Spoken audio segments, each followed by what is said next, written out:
Tudo bem?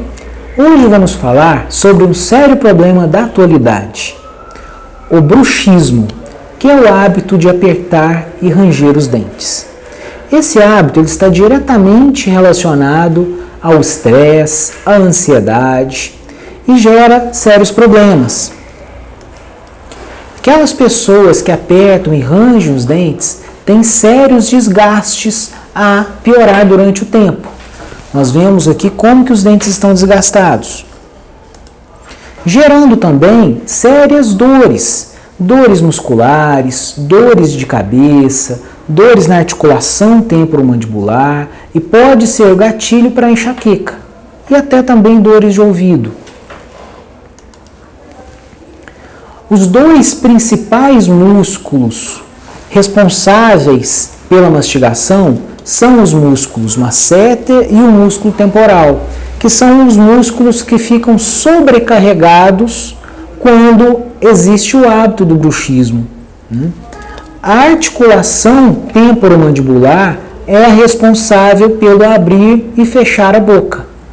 Esse hábito faz com que toda a articulação vá para uma posição errada, gerando os estalos e gerando dores de ouvido também.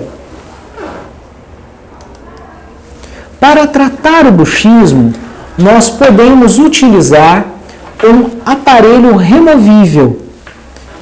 É uma placa oclusal que vai proporcionar um encaixe melhor aos dentes com um espaço entre os dentes superiores e inferiores, fazendo com que a contração muscular máxima não ocorra. Com isso, os músculos ficam num estado mais de relaxamento e também a articulação temporomandibular fica numa posição mais adequada, não gerando sobrecarga.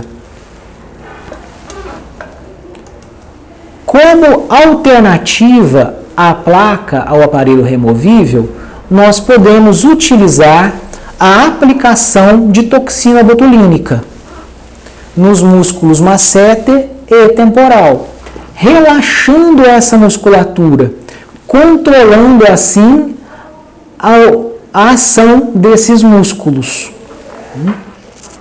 Então nós vimos que o bruxismo é um problema bastante sério da atualidade e que precisa ser tratado.